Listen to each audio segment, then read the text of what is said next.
Church सेवकाई में आपका स्वागत है। और खास करके आज इस नए साल में परमेश्वर हमें लेके आया और मैं प्रभु को बड़ा धन्यवाद करता हूं, परमेश्वर के पवित्र नाम की स्तुति करता हूं और मैं प्रार्थना करता हूं परमेश्वर इस नए साल के अंदर आपको बहुत टाइप की आशीष दे, क्योंकि परमेश्वर की दृष्टि में आप बहुमूल्य हैं और आप परमेश्वर के द्वारा आज इस नए साल में नई आशीषों को पाने के लिए जा रहे हैं, क्योंकि परमेश्वर की दृष्टि आपके ऊपर है। बोलो परमेश्वर की दृष्टि मेरे ऊपर है। और जब प्रभु की दृष्टि आपके ऊपर है, परमेश्वर आपके ऊपर फोकस करता है, वो आपको प्यार करता है और आपके जिंदगी के अंदर वो नया करना चाह रहा है। यदि हम देखें परमेश्वर के पवित्र वचन भजन 33 उसके 13 वचन को यदि हम पढ़ें, परमेश्वर की वाणी हमें बताती है, यहोवा स्वर्ग से दृष्टि करता है, वह सब मनुष्य को निहारता है। प्रभु का वचन क्या बोल रहा है? यहोवा स्वर्ग से दृष्टि करता है और सब मनुष्य को निहारता है। प्रभु निहार रहा है, सब लोगों को अपनी दृष्टि के अंदर वो रखता है और परमेश्वर के अनुग्रह में, परमेश्वर के फोकस के अंदर हम सब हैं। और मैं आपको बताना चाहता हूं परमेश्वर की दृष्टि का मतलब क्या है, अर्थ क्या है। यदि आप बैंक में जाते हो, यदि आप दुकान में जा रहे हो, यदि आप मॉल में जा रहे हो, यदि आप कहीं भी किसी घरों में जा रहे हो, आप देखते हो एक चेतावनी को वहां पे लगा हुआ और वो चेतावनी आपको क्या बताती है? आप सीसीटीवी कैमरे की निगरानी में। इसका मतलब वो आपको बताना चाहते हैं आपकी हर एक हरकत को रिकॉर्ड किया जाए। आप उन सब बातों से इनकार कर नहीं सकते। आप कभी भी इनकार नहीं कर सकते कि मैंने ऐसा नहीं किया, मैंने नहीं किया। आप क्योंकि आप रिकॉर्ड के अंदर हो, आप निगरानी के अंदर हो। और अब हमें सोचना चाहिए, आकाश और पृथ्वी को सृजन करने वाला परमेश्वर जब हमारे ऊपर दृष्टि करता, जिसने मनुष्य को मिट्टी से बनाया, जिसने मनुष्य को इस पृथ्वी के ऊपर रखा, और जब वो दृष्टि करता है हमारे जीवन के अंदर, वो क्या पाना चाह रहा है, यह क्या देखना चाह रहा है। मैं कुछ बातों को आपको बताना चाहता हूं। जब परमेश्वर स्वर्ग से दृष्टि करता है हमारे जीवन के अंदर, वो क्या चाहता है। यदि हम देखें परमेश्वर के पवित्र वचन भजन 14 उसके 2 वचन को यदि आप पढ़ोगे, यहां पे परमेश्वर की वाणी में बता रही है, यहोवा ने स्वर्ग में से मनुष्यों पर दृष्टि की है कि देखे कि कोई बुद्धिमान, कोई यहोवा का खोजी है या नहीं। हालेलुया। उसका स्वर्ग से दृष्टि करने का पहला कारण क्या है? परमेश्वर स्वर्ग से दृष्टि कर रहा है और वो देखना चाह रहा है कोई बुद्धिमान या यहोवा का खोजी है या नहीं। इस संसार की सबसे बड़ी मूर्खता क्या है? जब हम परमेश्वर को डिनाई करते हैं, हम परमेश्वर का इनकार करते हैं। यदि हम देखें, बहुत सारे लोग बोलते हैं परमेश्वर है ही नहीं, वो हमें नहीं देख रहा, उसका कोई भी मूल्य नहीं है, परमेश्वर का कोई भी मतलब नहीं है, मैं अपने जीवन का स्वामी हूं, मैं अपने जीवन की स्वामी हूं। लेकिन यदि हम देखें, परमेश्वर स्वर्ग से दृष्टि इसलिए कर रहा है ताकि वो देखे कि कोई बुद्धिमान या यहोवा का खोजी है या नहीं। यदि हम अपने जीवन के अंदर गौर करें, परमेश्वर हमारी जिंदगी के अंदर चाहता है हमें हर दिन उसकी खोज करनी। क्या करनी है? बोलो, हर दिन उसकी खोज करनी। हमें हमेशा प्रभु के लिए समर्पित रहना।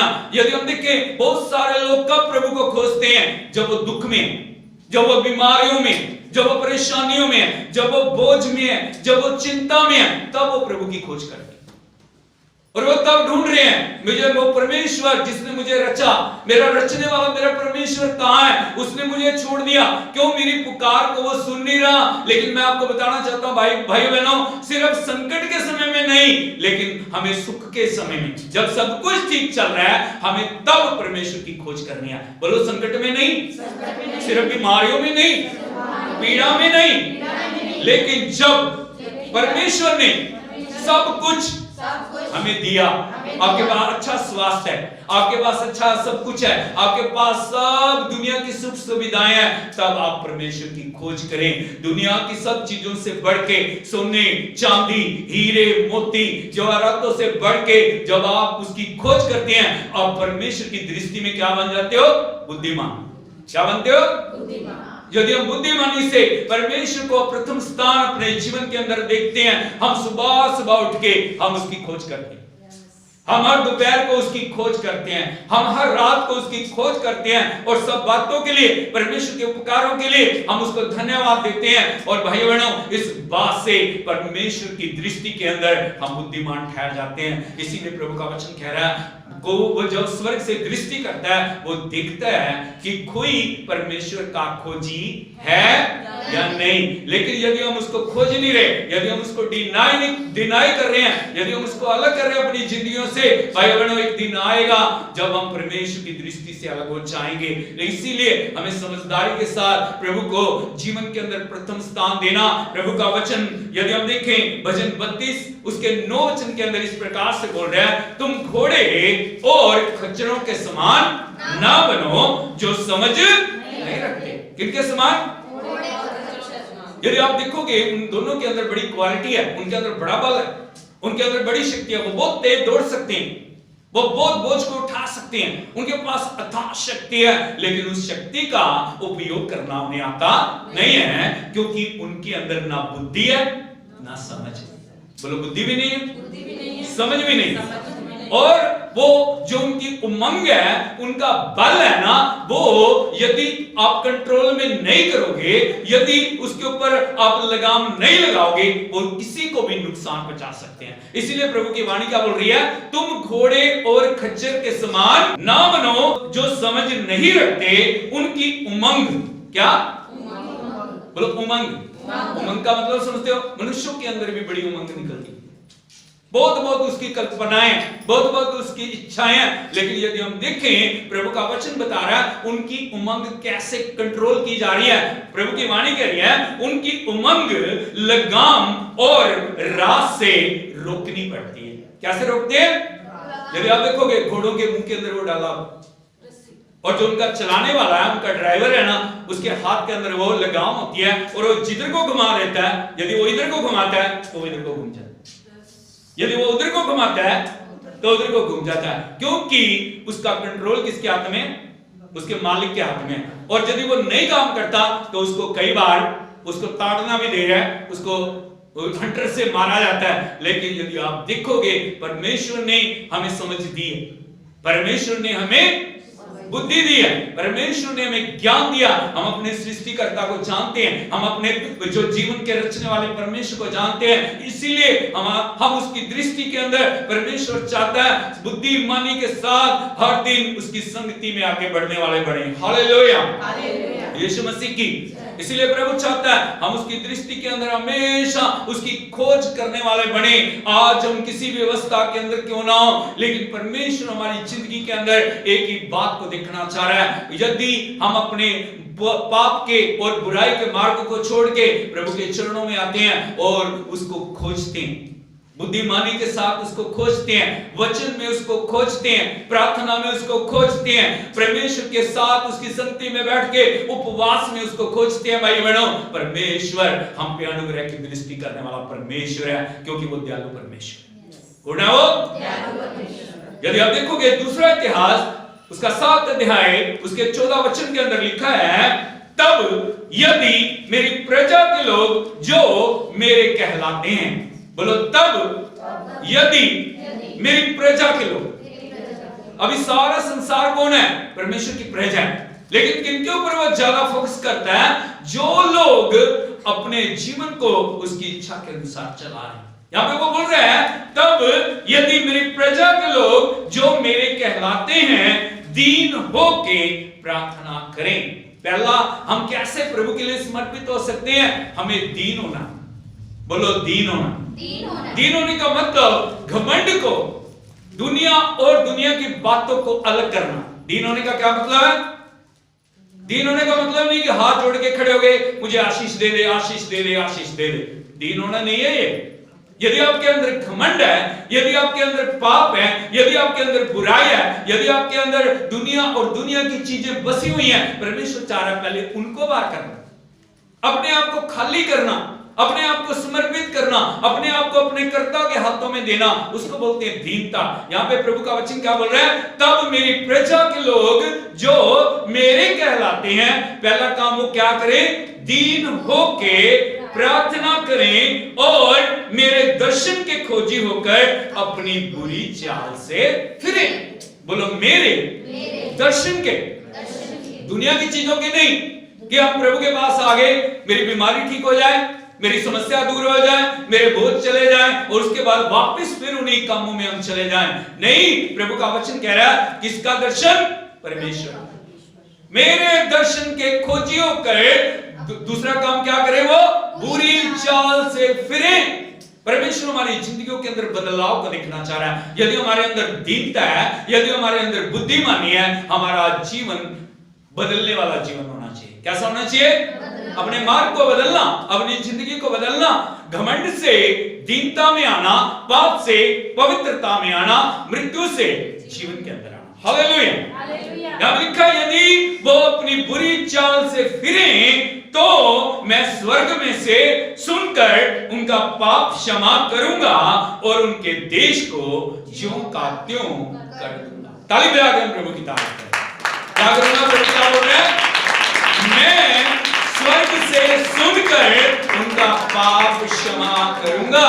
बोलो पाप क्षमा करूंगा। यदि हम सच्चे मन से पश्चाताप करेंगे ना, यदि हम सच्चे मन से उसकी उपस्थिति में आएंगे, यदि हम सच्चे मन से अपने जीवन को बदलने के लिए प्रभु के हाथों में देंगे, प्रभु का वचन कह रहा है वो हमारे पापों को क्षमा करके हमारे देश को, देश का मतलब क्या?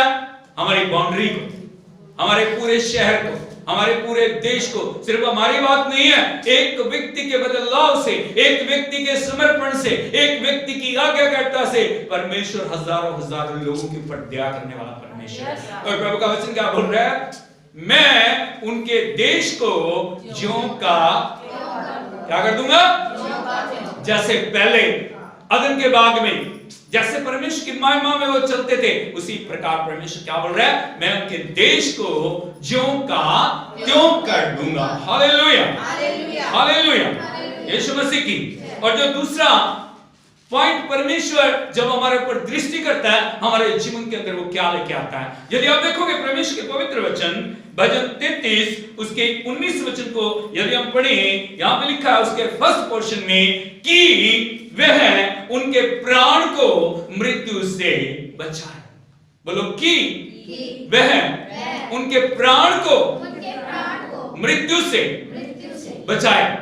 यदि आप देखोगे ना, जन्म से लेके कब से आखिरी सांस तक मृत्यु पीछा करती है।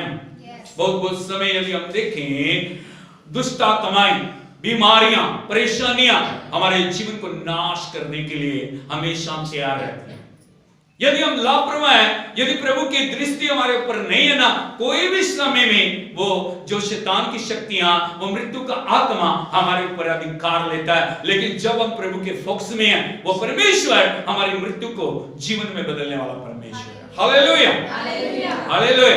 मैं आपको बताना चाहता हूं, हम बहुत बार प्रभु से दूर हो जाते हैं, हम बहुत बार लापरवाह हो जाते हैं, लेकिन परमेश्वर हमारे को हमेशा संभाल के रखता है जब पूर्ण रीति से हम उसके फोकस के अंदर हैं। मैं आपको बताना चाहता हूं कैसे शैतान और उसकी शक्तियां, दुष्ट आत्माएं और उसकी ताकतें, बीमारियां कैसे जो लोगों के जीवनों के अंदर कार्य करती हैं। यदि एक वचन को आप पढ़ोगे, भजन संहिता भजन 91 उसके 5 वचन को यदि हम पढ़ें, यहां पे लिखा प्रभु के वचन में, तू ना रात के भय से डरेगा और ना उस तीर से जो दिन को उड़ता है। बोले तू ना रात के भय से डरेगा। बहुत सारे लोगों को यदि आप देखोगे, वो रात को सो नहीं सकते, उनको नींद नहीं आ रही, उनकी जिंदगियों के अंदर बेचैनी पड़ी रहती है।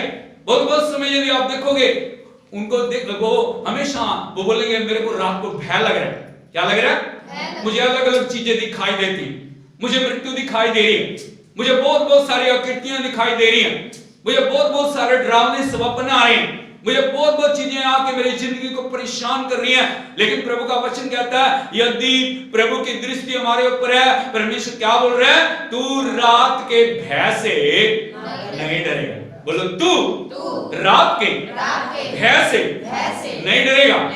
और दूसरा जो अटैक शैतान करता है, वो अटैक क्या है? ना उस तीर से जो दिन को उड़ता है। बोलो ना उस तीर से। शैतान तीर मारता है मृत्यु का, बीमारियों का, परेशानियों का। कब? दिन को। हम सोचते हैं दिन तो है, उजाला तो है, लेकिन आपको पता नहीं गुप्त रूप में शैतान क्या क्या चालों को चल रहा है। क्या बोल रहा है प्रभु का वचन? क्या बोल रहा है? ना उस तीर से जो दिन को उड़ता है। दिन को भी वो कारगर है। हम लापरवाह हो सकते हैं, हम बेपरवाह हो सकते हैं, लेकिन हम देखते हैं शैतान की शक्तियां कभी कार्य कर रही हैं दिन को। और आगे लिखा है, यदि भजन 91 के 6 वचन को यदि पढ़ोगे, यहां पे लिखा ना उस मरी से जो अंधेरे में फैलती है। बोलो ना उस मरी से जो अंधेरे में फैलती है। यदि आप संसार को देखोगे, बहुत सारे वायरसों की चपेट में है नहीं? कहां फैल रही है? अंधेरे में। कहां फैल रही है? यदि आप देखोगे हर रोज एक नए वायरस को उजागर किया जा रहा है। हर दिन नए नए रूप में जो बीमारी की आत्मा कार्य करे। हर एक दिन शैतान एक नई चाल से लोगों की जिंदगियों को नाश करने के लिए योजनाएं बना रहा है। लेकिन प्रभु का वचन कह रहा है, ना उस मरी से जो अंधेरे में फैलती है, और ना उस महारोग से जो दिन दोपहरी में उजाड़ता है। ताली बजा के प्रभु की तारीफ। Hallelujah, hallelujah, hallelujah, hallelujah. क्या बोल रहे हैं? ना उस महारोग से जो दिन दोपहरी में उजाड़ता है। हम देखते हैं दिन के अंदर बहुत सारी जिंदगियों को वो महारोग क्या कर रहा है? खत्म कर रहा है। रोग महारोग का रूप धारण कर रहा है, महामारी का रूप धारण कर रहा है। संसार को यदि आप देखोगे, वो महामारी की चपेट के अंदर है। हम देखते हैं हमारे लाखों भाई बहन इस संसार को छोड़ के चले गए, लेकिन प्रभु का हम धन्यवाद करें, उसने हमारी जिंदगियों को बचा के रखा है। उसने हमारी जिंदगियों को अपने हाथों में सुरक्षित रखा है, क्योंकि हम प्रभु की दृष्टि के अंदर है। वो हमारे ऊपर दृष्टि करता है, और जब भी वो हमारी जिंदगी के अंदर दृष्टि करता है ना, तब क्या प्रभु का वचन हमें बता रहा है। एक और वचन यदि हम देखें, भजन 91 में उसके 7 वचन के अंदर लिखा है, तेरे निकट 1000 और तेरे दाहिनी ओर 10,000 गिरेंगे। बोलो, तेरे निकट 1000 और तेरे दाहिनी ओर 10,000 गिरेंगे, परंतु वो तेरे पास ना आएगा। क्योंकि हमारे और महामारी, हमारे और बीमारी, हमारे और समस्याओं के बीच में कौन आ जाता है? परमेश्वर के अनुग्रह की दृष्टि। ताली बजा के हम उसकी तारीफ करें।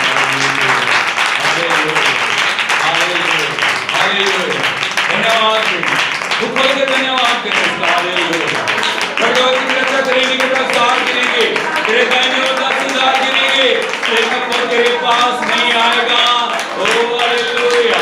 धन्यवाद, धन्यवाद, धन्यवाद।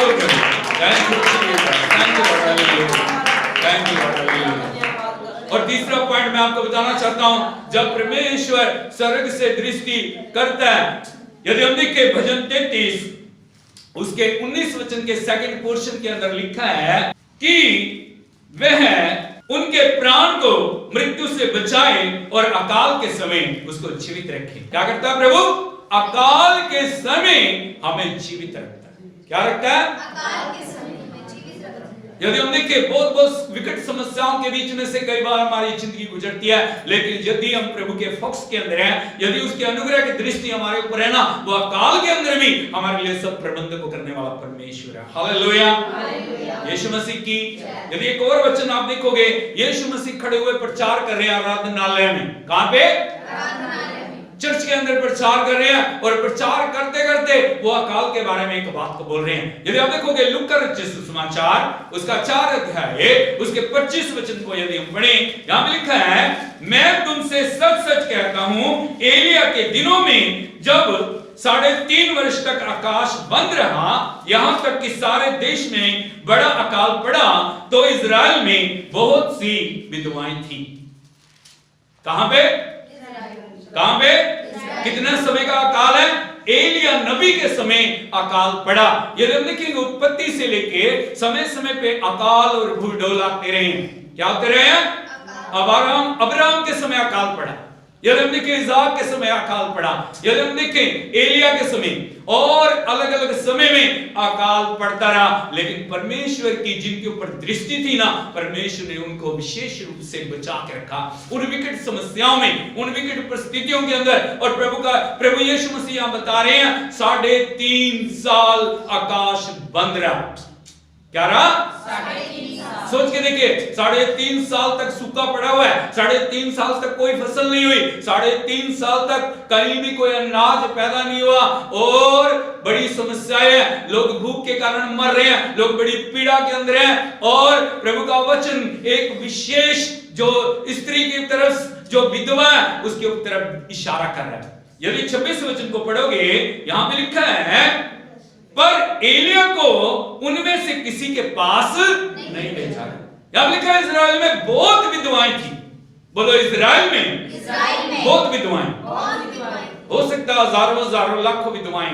हालेलुया। सभी को खाने की जरूरत है, सभी की जिंदगी में चमत्कार की जरूरत है, सभी को भोजन चाहिए, सभी को जो अच्छे जो जीवन को चलाने के लिए उनके जो भी जरूरतें हैं उनको पूरा होना चाहिए। लेकिन प्रभु का वचन क्या बोल रहे हैं? परमेश्वर ने अपने नबी को भेजा। इसको भेजा और यहां भी लिखा है सैदाम के सारफत में एक विधवा के पास भेजा गया। किसके पास भेजा गया? और हम देखते हैं जब एलिया नबी वहां पहुंचे, वो विधवा खेत जो जंगल के अंदर कुछ लकड़ियों को बटोर रही। क्या कर रही है? और लकड़ियों को बटोरते बटोरते एलिया नबी आके उसको बोलता है प्रभु की आशीष तेरे ऊपर हो। हालेलुया। क्या बोल रहे हैं? परमेश्वर की आशीष तुझ पे हो, परमेश्वर का विशेष अनुग्रह तुझके ऊपर हुआ। लेकिन वो विधवा क्या बोल रही है? मेरे पास कुछ भी, मैं लकड़ियां मिल रही हूं, मेरे पास एक मुट्ठी भर मैदा है, आटा है, और मेरी कुप्पी में थोड़ा सा तेल है, और मैं उसको जो आटे की रोटी बना के मैं और मेरा बेटा उसको खाएंगे और उसके बाद हम मर जाएंगे। यदि उस विधवा के यदि आप शब्दों को देखोगे, वो मृत्यु को देख रही है, लेकिन परमेश्वर जीवन को देख रहा है। हालेलुया। बोलो वो मृत्यु को देख रही है। क्या देख रही है? उसके शब्द क्या है? मेरे पास मुट्ठी भर मैदा है, मेरे पास थोड़ी सी लकड़ी है, मेरी कुप्पी में थोड़ा सा तेल है। लेकिन एलिया नबी उसको क्या बोल रहा है? परमेश्वर की विशेष कृपा तेरे ऊपर हुई है, परमेश्वर की विशेष अनुग्रह तुझ पे हुआ है, परमेश्वर की दृष्टि तेरे ऊपर हुई है। लेकिन याद रख, जब तक अकाल समाप्त नहीं हो जाता तब तक ना तेरे घड़े का मैदा चुकेगा, ना तेरी कुप्पी का तेल खत्म होगा। हालेलुया। यीशु मसीह की भाई बहनों, परमेश्वर जो दृष्टि करता, परमेश्वर अपनी नजरों को जो उन लोगों के ऊपर लगाता है जो उसको खोज रहे हैं। बहुत सारी विधवाएं इजराइल में थी, लेकिन वो कभी भी प्रभु को खोज, उनका ध्यान प्रभु पे नहीं था। उनको अपने धन दौलत संपत्ति पे जो हो सकता मान हो सकता है वो बहुत धनवान हो, लेकिन प्रभु का वचन कह रहा है परमेश्वर के विशेष अनुग्रह की दृष्टि सैदा के सारफत में उस विधवा के ऊपर हुई कि उसको और उसके बच्चे को वो अकाल के समय उनको जिंदगी दे और उनकी सारी जरूरतों को पूरा करे। और प्रभु का वचन कहता है 3.5 साल तक अकाल रहा, लेकिन उनके पास किसी चीज की कमी नहीं। वो आटा बढ़ता आ गया, वो कुप्पी का तेल बढ़ता आ गया, और वो और उसका बेटा उसमें से खाते रहे और परमेश्वर का धन्यवाद करते रहे। आज मैं आपको बताना चाहता हूं, परमेश्वर की अनुग्रह की दृष्टि आपके ऊपर है। परमेश्वर इस नए साल के अंदर हमारी जिंदगियों के अंदर चाहता है हम बुद्धिमानी के साथ प्रथम स्थान प्रभु को दें। हम बुद्धिमानी के साथ हर दिन प्रभु को खोजें, हम उसकी आराधना करें, उसकी प्रशंसा करें। हम सब खड़े होके उसके पवित्र नाम को महिमा दें। Hallelujah, hallelujah, hallelujah, hallelujah. प्रभु की सामर्थ हमारे बीच में, प्रभु की उपस्थिति हमारे बीच में, हम उसका धन्यवाद करें। वो जो परमेश्वर का शब्द इस दुनिया में आया, जैसे एलिया नबी को परमेश्वर ने भेजा उस सैदा की सारफत की विधवा के पास, आज परमेश्वर ने अपने पुत्र को इस संसार में भेजा ताकि जो कोई उस पर विश्वास करे वो बचाया जाए। हम उसके ऊपर दृष्टि करें, हम क्रूस के ऊपर दृष्टि करें, हम उसके लहू के ऊपर दृष्टि करें, हम उसकी जिंदगी के ऊपर दृष्टि करें। वो हमारे लिए मर गया, वो हमारे लिए दफन हुआ, वो हमारे लिए तीसरे दिन मुर्दों में से जी उठा। आंखों को बंद करते हुए, हाथों को उठाते हुए हम उससे पुकारें। परमेश्वर आपके लिए अद्भुत करने वाला परमेश्वर है। आज आपका जीवन पहले जैसा नहीं रहेगा। आज आपके जीवन के अंदर प्रभु अद्भुत करने के लिए जा रहा है। समर्पण के साथ प्रभु के पास आए, अपने जीवन को प्रभु की उपस्थिति में लेके आए। उसे कहे प्रभु मैं दीन होकर आपकी खोज करूंगा प्रभु, मैं दीन होकर आपकी खोज करूंगी प्रभु जी। आप मेरे सारे प्रश्न का उत्तर है प्रभु जी। आप मेरे लिए अद्भुत करने वाला परमेश्वर है प्रभु जी। पुकारें आंसू के साथ उसकी आराधना करें। हालेलुया। जैसे आप उसकी आराधना कर रहे हैं, बंधन टूटने शुरू हो जाएंगे, बीमारियां चंगी होनी शुरू हो जाएंगी। उसके नाम में सामर्थ है, उसके नाम में जीवन है, उसके नाम में छुटकारा है, उसके नाम में भरपूरी है। Hallelujah. Thank you Lord, thank you Lord, thank you Lord, thank you Lord. Hallelujah. Thank you Lord, thank you Jesus. तेरी आराधना करते प्रभु, तेरी महिमा करते, प्रशंसा करते प्रभु। हालेलुया। Thank you Lord. क्रूस पर, क्रूस पर है ये कौन लहूलुहान। उसने अपने आप को बलिदान होने के लिए दे दिया। उसके लहू की एक बूंद सारे संसार के लिए बहाई गई। उसने घोड़ों की मार खाई। उसने अपने आप को क्रूस के ऊपर बलिदान होने के लिए दे दिया। हाथों में पैरों में कीलें ठोकी गई। आज वो प्रभु आपके जीवन के अंदर कार्य करना चाह रहा है। आज वो आपके जीवन को बदलना चाह रहा है। आज आपके जीवन के अंदर अद्भुत करने के लिए चाह रहा है। हालेलुया। तेरा नाम मेरे खातिर देता जा। क्रूस पर, क्रूस पर है ये कौन लहूलुहान। क्रूस पर, क्रूस पर है ये कौन लहूलुहान। मेरा स्वामी, मेरा नाम मेरे खातिर देता जा। मेरा स्वामी, मेरा स्वामी, मेरा नाम मेरे खातिर देता जा। उस महान प्यार को मैंने ठुकरा दिया। उस महान प्यार को आराधना करें उसकी। बंधन टूट रहे हैं, दुष्ट आत्माओं की शक्तियां नष्ट हो रही हैं। यीशु का नाम आपके जीवन के अंदर चंगाई को लेकर आए। प्रभु का आत्मा आपके जीवन के अंदर आजादी को लेकर आए। प्रभु की आत्मा के द्वारा अद्भुत आपके जीवन के अंदर हो रहे हैं। अपने सारे बोझ को, अपनी सारी चिंताओं को, अपनी सारी परेशानी को उसके हाथों में दे दें। उसे पुकारें, उसे बोले प्रभु मेरे जीवन के अंदर कार्य कर। मैंने आज तक आपको नहीं जाना, मैंने आपको नहीं पहचाना प्रभु। मेरे जीवन का जिला, मेरे जीवन के स्वामी आप हैं प्रभु। मेरे जीवन के अंदर आए प्रभु जी। आपने कलवरी क्रूस पर मेरे लिए जीवन का बलिदान किया प्रभु। प्रभु मेरे पापों को क्षमा कर, मेरी गलतियों को क्षमा कर, मेरे अपराधों को क्षमा कर प्रभु जी। मेरे बोझों को दूर कर, मेरी बीमारी को सिद्ध चंगा कर प्रभु जी। मेरे जीवन के अंदर प्रभु जी आपकी आत्मा कार्य करे। मुझे नया बना दे प्रभु, मुझे नया बना प्रभु, मुझे नया बना प्रभु, मुझे नया बना प्रभु। प्रभु मुझे अपने आशीष के द्वारा भरपूर कर प्रभु जी। मेरी जरूरतों को पूरा कर। तेरे अनुग्रह की दृष्टि मेरे ऊपर आए प्रभु। तेरे अनुग्रह की दृष्टि मेरे परिवार के ऊपर आए। तेरे अनुग्रह की दृष्टि हमारे शहर के ऊपर आए। तेरे अनुग्रह की दृष्टि हमारे देश के ऊपर आए।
नाम धन्यवाद देते हैं, शुक्र करते हैं प्रभु जी आपके अद्भुत प्रेम की, आपके अद्भुत प्रेम प्रभु जी जो सारे संसार के लिए आप इस संसार की दृष्टि करते हैं प्रभु। आप हर एक जीवन को निहारते हैं, हर एक जीवन के अंदर कार्य करना चाहते हैं। हम आपकी बड़ाई करते हैं प्रभु। हर एक को खुदावन वो बुद्धि दे, वो समझ दे प्रभु, जीवन में प्रथम स्थान आपको दे प्रभु जी। हर दिन आपको वो खोजे, हर दिन आपके वचन में आपको खोजे, हर दिन प्रभु जी उपवास में आपको खोजे, हर दिन आपकी संगति में आपको खोजे प्रभु जी। एक एक जीवन को प्रभु जी आप प्रभु जी अपनी आत्मा के द्वारा छू लें। हम प्रार्थना करते हैं जितने भी बीमार हैं, जितने भी परेशानी में, जितने भी पीड़ा में, जितने भी दुखों के अंदर है, एक एक पर अनुग्रह की दृष्टि करें प्रभु जी। आपकी उपस्थिति खुदावन हर एक जीवन को नया बना दे, हर एक बंधन टूट जाए, हर एक दुष्ट की शक्ति नष्ट हो जाए, दुष्ट आत्मा के अधिकार नष्ट हो जाए। हालेलुया। चंगाई का आत्मा हर एक जीवन के अंदर स्पर्श करे, हर एक जीवन नया बन जाए प्रभु जी। आप उनसे बातचीत करें, जितने भी आंसुओं को बहारें, जितने भी प्रभु जी अपने जीवन को आपके चरणों में लेके आए, एक एक को ग्रहण कर, कोई भी खाली ना जाए प्रभु जी, कोई भी प्रभु जी वापस खाली चला ना जाए। एक एक को खुदावन छू ले प्रभु जी, एक एक जीवन को नया बना पवित्र आत्मा प्रभु जी। वो आपका धन्यवाद करने वाले बने, वो आपकी बढ़ाई करने वाले बने, वो आपकी प्रशंसा करने वाले बने। हम सारी महिमा आपको दे, तेरी आराधना करते हैं, प्रशंसा करते हैं प्रभु। उनके जीवन पहले जैसे ना रहे, सारा आदर सारी महिमा आपको देते हुए इस विनती प्रार्थना को प्रभु यीशु मसीह के नाम में मांगते हैं, आमीन।